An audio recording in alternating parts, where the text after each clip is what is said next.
વિભાગ બી ચાલુ કરીશું વિદ્યાર્થી મિત્રો। વિભાગ બી માં જો નીચે આપેલા 13 પ્રશ્નોમાંથી કોઈ પણ 9 પ્રશ્નોના માંગ્યા મુજબ ઉત્તર લખવાના છે। 25મો જો ભારતની ભૂમિ પર આવેલ વિભિન્ન પ્રાચીનતમ પ્રજાનો પરિચય આપો અથવા ઓસ્ટ્રેલોઇડ પ્રજાએ ભારતની સંસ્કૃતિ અને સભ્યતાના વિકાસમાં મહામૂલો ફાળો આપ્યો છે તે સ્પષ્ટ કરો। ચાલો વિદ્યાર્થી મિત્રો જવાબ લખીશું। ભારતની ભૂમિ પર આવેલ વિભિન્ન પ્રાચીનતમ પ્રજામાં નેગ્રીટો એટલે કે હપ્સી, ઓસ્ટ્રેલોઇડ એટલે કે નિષાદ, દ્રવિડ, અલ્પલાઇન, ડિનારિક, ઓર્મેનોઇડ, મોંગોલોઇડ, આર્યો વગેરેનો સમાવેશ થાય છે। દ્રવિડો ભારતમાં આવીને વસ્યા એ પહેલા આ પ્રજા ભારતમાં રહેતી હતી। આ પ્રજામાંથી એક પ્રજાનો પરિચય નીચે આપવામાં આવેલ છે। ઓસ્ટ્રેલોઇડ પ્રજા તે અગ્નિ એશિયામાંથી ભારતમાં આવેલી પ્રજા હતી। આર્યો તેમને નિષાદ કહેતા હતા। શ્યામ રંગ, લાંબુ અને પહોળું માથું, ચપટું નાક, ટૂંકું કદ એ તેમની શારીરિક વિશેષતા હતી। ભારતની કોલ અને મુંડા જાતિમાં, અસમની ખાસી પ્રજામાં અને નિકોબાર તથા મ્યાનમારની જાતિઓમાં ઓસ્ટ્રેલોઇડ પ્રજાના મોટાભાગના લક્ષણો જોવા મળે છે। 26મું છે ભારત પ્રાચીન યુગથી ભારતની પ્રજા પ્રકૃતિ પ્રેમી રહી છે કેવી રીતે સમજાવો તો લખો। આપણા દેશમાં વર્ષોથી વડ, પીપળો, લીમડો, તુલસી વગેરેને પવિત્ર માનીને પૂજવામાં આવે છે। ધન ધાન્યથી લહેરાતા ખેતરો, વનશ્રીથી સમૃદ્ધ જંગલો અને ઔષધિ તરીકે ઉપયોગી વનસ્પતિએ આપણા જીવનને સમૃદ્ધ અને નિરામય બનાવ્યું છે। અનાજ, કઠોળ, તેલીબિયા વગેરે પાકોના છોડવાઓ, આમળા, હરડે, બૈડા, કુવારપાઠું, તુલસી, અરડુસી, લીમડો વગેરે ઔષધિઓના છોડ, ગુલાબ, ચંપો, મોગરો, કમળ, ડમરો, સૂરજમુખી, નિશિત, ગંગા, જુઈ વગેરે પુષ્પો આ બધા માનવ જીવનના સુંદર, નિરામય અને સમૃદ્ધ બનાવવામાં ખૂબ ઉપયોગી બન્યા છે। વનસ્પતિ જીવનનો ભારતના આર્થિક, સામાજિક અને ધાર્મિક જીવન પર વ્યાપક પ્રભાવ છે। તુલસીના છોડની રોજ સવારે કરવામાં આવતી પૂજા, વટ સાવિત્રીનું વ્રત વગેરે વનસ્પતિ જીવનનું ધાર્મિક મહત્વ દર્શાવે છે। 27મો પ્રશ્ન જો કાતરણ કળામાં કઈ પ્રક્રિયા કરવામાં આવે છે તો લખો। કાતરણ કળામાં રૂની પૂણીમાંથી તાંતણા ખેંચવામાં સાથે તેમને વળ ચડાવી એકબીજાની પકડમાં જોડી લાંબો દોરો તૈયાર કરવામાં આવે છે। હવે એક્સ્ટ્રા પ્રશ્ન પણ લખીએ। હડપ્પાના લોકો માટીના વાસણો પર કઈ ભાત પાડતા હતા લખો। હડપ્પાના લોકો માટીના વાસણો પર ફૂલછોડ અને ભૌમિતિક રેખાંકનોની ભાત પાડતા હતા। 28મો પ્રશ્ન જો ભારતની એક કલા તરીકે અકીક કામનો પરિચય આપો લખો વિદ્યાર્થી મિત્રો।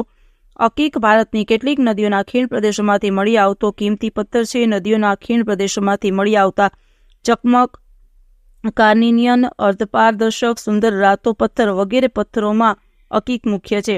અકીક એટલે મુખ્યત્વે સિલિકા મિશ્રિત કેલ્સિડોનિક ભૂરા કે સફેદ રંગનો પથ્થર। સિલિકા હવામાનના ફેરફારો અને પાણીની પ્રક્રિયાથી તૈયાર થાય છે। ગુજરાતમાં ખંભાત, અમદાવાદ, રાણપુર અને સુરત, નાની નરોલી પાસેથી વિવિધ આકારના નાના મોટા અકીક મળી આવે છે। અકીકના પથ્થરોને અલંકારોમાં જડવા માટે ખંભાત મોકલવામાં આવે છે। ખંભાતના કારીગરો અકીકના પથ્થરો રહેલ પાડી તેમજ તેની પર અન્ય પ્રક્રિયા કરી તેને વિવિધ અલંકારોમાં જડવા પાત્ર બનાવે છે। તેઓ અકીકના પથ્થરોની માળા અને મણકા પણ બનાવે છે। 28મો અથવાનો પ્રશ્ન લખો। ગુજરાતના આદિવાસી નૃત્યો વિશે માહિતી આપો। ગુજરાતના આદિવાસીઓ હોળી અને અન્ય તહેવારોમાં, લગ્નોમાં દેવી દેવતાઓને રીઝવવા માટે તેમજ મેળાઓમાં પોતપોતાની ઢબના નૃત્યો કરે છે। તેમના મોટાભાગના નૃત્યો વર્તુળાકારે ફરતા ઢોલ અને રૂઢિ મુજબના મંજીરા, થાપી, તૂર, પાવરી, તંબુરા વગેરે વાજિંત્રો સાથે થતા હોય છે। તેઓ નૃત્યની સાથે પોતાની સ્થાનિક બોલીમાં ગાન કરે છે। આવા નૃત્યોમાં ચાળો નૃત્ય જાણીતું છે। તેમાં તેઓ મોર, ખિસકોલી અને ચકલી જેવા પક્ષીઓની નકલ કરે છે। ડાંગના આદિવાસીઓ માળીનો ચાળો તેમજ ઠાકરિયા ચાળો જેવા નૃત્યો કરે છે। ભીલ અને કાળી જાતિના આદિવાસીઓ શ્રમહારી ટિપ્પણી નૃત્ય કરે છે। તેમાં જાડી લાકડી નીચે લાકડાના ટુકડા ચડીને તેને જમીન પર અથડાતી તોલ સાથે સમૂહ નૃત્ય કરવામાં આવે છે। 29મો પ્રશ્ન જો સાંસ્કૃતિક વારસાના ભાગરૂપે ભારતના જે સ્મારકને ₹500ની નવી ચલણી નોટમાં ચિત્ર રૂપે સ્થાન મળેલ છે તેનો પરિચય આપો અથવા દિલ્હીના લાલ કિલ્લા વિશે ટૂંકમાં માહિતી આપો લખો। જવાબ વિદ્યાર્થી મિત્રો। સાંસ્કૃતિક વારસાના ભાગરૂપે ભારતના જે સ્મારકને ₹500ની નવી ચલણી નોટમાં ચિત્ર રૂપે સ્થાન મળેલ છે તે સ્મારક છે દિલ્હીનો લાલ કિલ્લો। મુગલ બાદશાહ શાહજહાંએ ઈસવીસન 1638માં દિલ્હીમાં લાલ કિલ્લો બંધાવ્યો હતો। મુગલ શૈલીમાં બનેલા આ કિલ્લામાં લાલ પથ્થરનો ઉપયોગ થયેલો છે। લાલ કિલ્લાને કમાન આકારના 2 પ્રવેશદ્વારો અને આરસના ગુમ્મટો છે। શાહજહાં આ કિલ્લાની અંદર પોતાના નામ પરથી શાહજહાંના બાદ નામનો નગર વસાવ્યું હતું। તેમાં દીવાને આમ, દીવાને ખાસ, રંગમહેલ, મુમતાઝનો શીશમહેલ, ઔરંગઝેબે બંધાવેલી મોતી મસ્જિદ, લાહોરી દરવાજા, મીના બજાર, મુગલ ગાર્ડન વગેરેનો સમાવેશ થાય છે. દીવાને ખાસની ઇમારતને સોના, ચાંદી અને કિંમતી પથ્થરોથી સજાવવામાં આવી છે. અહીં રંગમેલ અને શાહી સ્નાનાગર છે. શાહજહાંએ દીવાને ખાસમાં બેસવા માટે સોનાનું કલાત્મક મયુરાસન બનાવડાવ્યું હતું. દિલ્હીનો લાલ કિલ્લો મુઘલ સ્થાપત્ય કલાની અદ્ભુત અને ઉત્કૃષ્ટ ઇમારત છે. દર વર્ષે 15 ઓગસ્ટના રાષ્ટ્રીય તહેવારના દિવસે ભારત સરકાર તરફથી લાલ કિલ્લા પરથી ધ્વજવંદન કરવામાં આવે છે.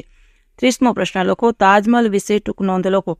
પ્રશ્નમાં આપેલું વિધાન તાજમહલની એક મહેરાબ દિવાલ પર અંકિત થયેલ છે. ઈસવીસન 1630માં અવસાન પામેલી પોતાની બેગમ મુમતાજ મહેલ અંજુમન બાનુની યાદમાં મુઘલ બાદશાહ શાહજહાંએ ભવ્ય તાજમહેલ બંધાવ્યો હતો.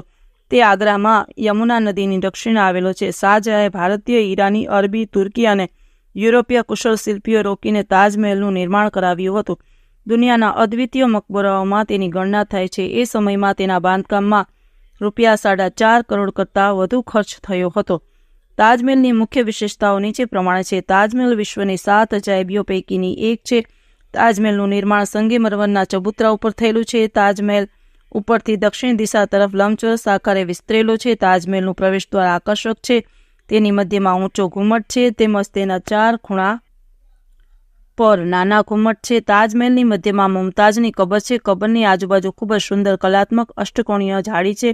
અદ્ભુત સૌંદર્યનો ખજાનો ધરાવતો તાજમહેલ ભારતની સ્થાપત્ય કલાના વારસાનું ગૌરવ છે. તાજમહેલ દેશ વિદેશના પ્રવાસીઓના અનહદ આકર્ષણનું કેન્દ્ર છે. 31મો પ્રશ્ન. જો વિદ્યાર્થી મિત્રો વહીવટી દ્રષ્ટિએ જંગલોના પ્રકાર જણાવી તેનું વર્ણન કરો. લખો. વહીવટી દ્રષ્ટિએ જંગલોને આ 3 વિભાગોમાં વહેંચવામાં આવે છે. પહેલું અનામત જંગલો એટલે કે આરક્ષિત જંગલો, બીજું સંરક્ષિત જંગલો અને ત્રીજું અવર્ગીકૃત જંગલો. પેલું લખો અનામત જંગલો. આરક્ષિત જંગલોને ઇમારતી, લાકડું તેમજ વન્ય પેદાશો મેળવવા માટે કાયમી રૂપે સુરક્ષિત કે અનામત રાખવામાં આવેલા હોય તેને અનામત કે આરક્ષિત જંગલો કહે છે. તેમાં વૃક્ષોને કાપવાની, લાકડા વીણવાની, ખેતી કરવાની કે પશુઓ ચરાવવાની પરવાનગી આપવામાં આવતી નથી. આ જંગલો સરકારી તંત્રના સીધા નિયંત્રણમાં હોય છે. તે ભારતના જંગલોના કુલ વિસ્તારના 54.4% જગ્યા રોકે છે. સંરક્ષિત જંગલો ત્યાં વૃક્ષોને નુકસાન પહોંચાડ્યા સિવાય લાકડા વીણવાની, ખેતી કરવાની કે પશુઓ ચરાવવાની સ્થાનિક લોકોને છૂટ આપવામાં આવે છે. આ જંગલોની દેખભાળ સરકારી તંત્ર દ્વારા થાય છે. તે ભારતના કુલ વન વિસ્તારના 29.2% રોકે છે. ત્રીજું અવર્ગીકૃત જંગલો. જે જંગલ વિસ્તારો દુર્ગમ અને ગીચ હોવાથી વર્ગીકૃત કરવામાં આવ્યા નથી તેને અવર્ગીકૃત જંગલો તરીકે ઓળખવામાં આવે છે. તેમાં વૃક્ષોને કાપવા, ખેતી કરવા કે પશુઓ ચરાવવા પર કોઈ પ્રતિબંધ હોતો નથી. તે ભારતના કુલ વન વિસ્તારના 16.4% રોકે છે. હવે એક્સ્ટ્રા પ્રશ્ન છે. 31મો. રાષ્ટ્રીય ઉદ્યાન એટલે શું? તો લખો. કુદરતી વનસ્પતિ, વન્યજીવો, કુદરતી સૌંદર્યના સ્થળો તેમજ મહત્વના રાષ્ટ્રીય સ્થળોની જાળવણી માટેના સુરક્ષિત વિસ્તારો રાષ્ટ્રીય ઉદ્યાનો કહેવાય છે. તે અભયારણ્યની સરખામણીએ વધારે સુરક્ષિત ક્ષેત્ર છે. તેમાં પાલતુ પશુઓને ચરાવવા પર પ્રતિબંધ હોય છે. અહીં સહેલાણીઓના હરવા ફરવા પર પણ નિયંત્રણ હોય છે. તે કોઈ વિશેષ પ્રજાતિ પર કેન્દ્રિત હોતું નથી. તેની સ્થાપના રાજ્ય સરકાર અને કેન્દ્ર સરકારના સહયોગથી થાય છે. 32મો પ્રશ્ન છે. મેંગેનીઝના ઉપયોગો જણાવો. તો લખો. મેંગેનીઝના ઉપયોગો નીચે પ્રમાણે છે. મેંગેનીઝનો મુખ્ય ઉપયોગ વિશિષ્ટ પ્રકારનું પોલાદ બનાવવા માટે થાય છે. આ પોલાદ લવચીક હોવાની સાથે ખૂબ મજબૂત હોય છે. તેનો ઉપયોગ પટ્ટા, સળિયા વગેરે બનાવવામાં થાય છે. મેંગેનીઝના મિશ્રણથી પોલાદના પટ્ટા અને સળિયાઓમાં સ્થિતિસ્થાપકતા અને મજબૂતાઈ આવે છે. ખડકો તોડવાના કે દળવાના યંત્રોમાં પણ મેંગેનીઝયુક્ત પોલાદ વપરાય છે.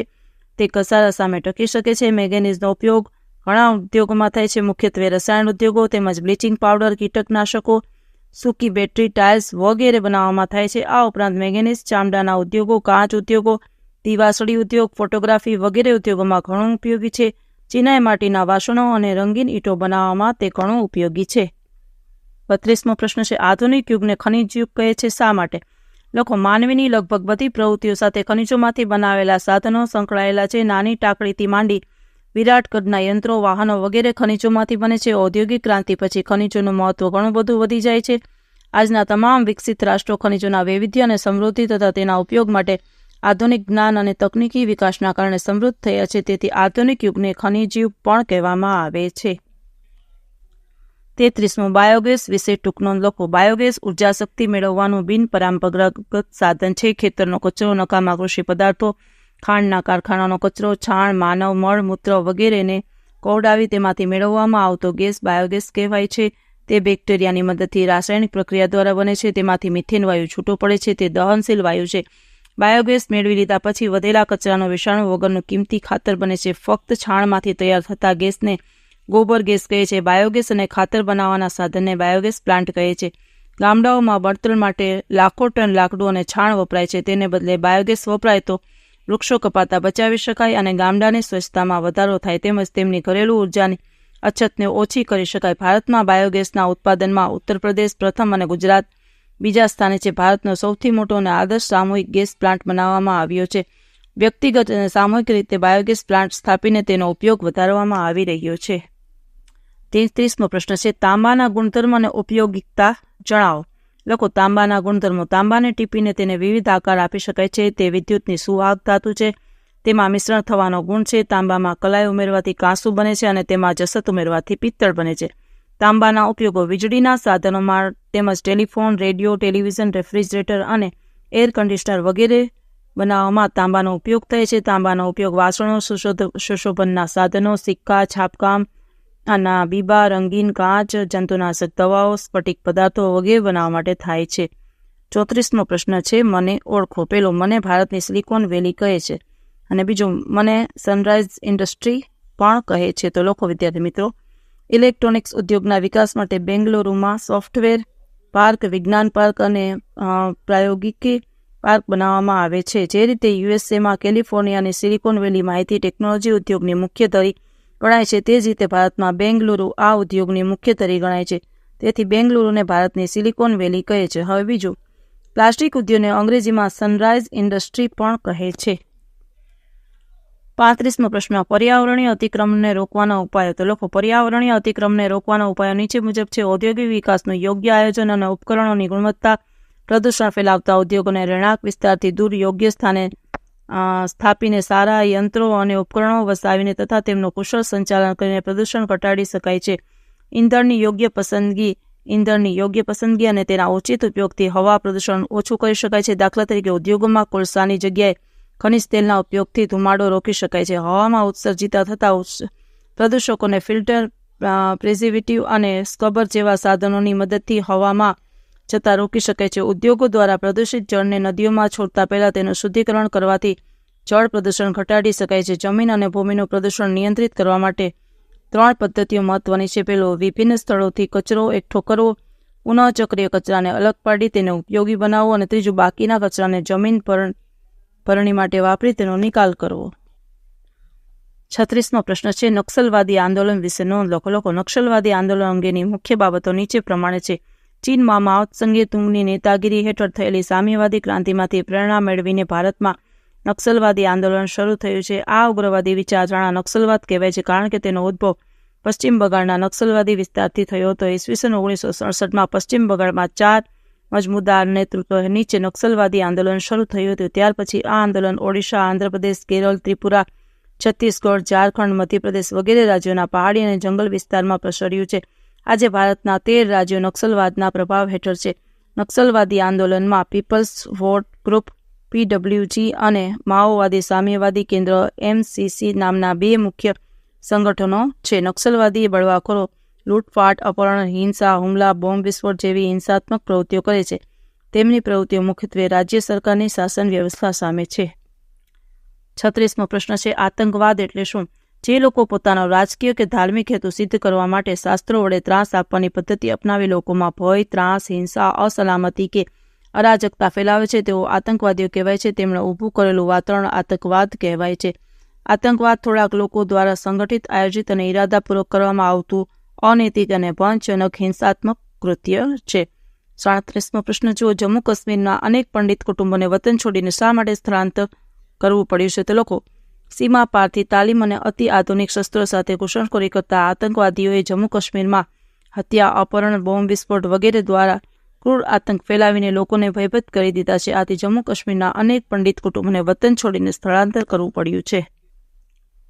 37મો પ્રશ્ન છે, ધાર્મિક સ્વતંત્રતાનો હક લઘુમતીઓને ધાર્મિક વિકાસ અપાવે છે. આ વિધાન સમજાવો. લોકો, ધાર્મિક સ્વતંત્રતાના હક દ્વારા લઘુમતીઓને બહુમતીઓની જેમ જ જાહેર શાંતિ, સલામતી અને એકતાની વિરુદ્ધ ન હોય એવો કોઈ પણ ધર્મ પાળવાની, ધાર્મિક ક્રિયાઓ કરવાની, તેનો પ્રચાર કરવાની અને તેના પ્રોત્સાહન માટે પ્રયત્નો કરવાની સ્વતંત્રતા આપવામાં આવી છે. લઘુમતીઓ પોતપોતાના ધર્મના પ્રચાર માટે સંસ્થાઓ સ્થાપી શકે છે, મુક્તપણે તેમનું સંચાલન કરી શકે છે, ધાર્મિક પ્રવૃત્તિઓ માટે ફંડ ફાળો એકઠો કરી શકે છે, તેમજ મિલકત પણ ધરાવી શકે છે. આમ ધાર્મિક સ્વતંત્રતાનો હક લઘુમતીઓને ધાર્મિક વિશ્વાસ અપાવે છે.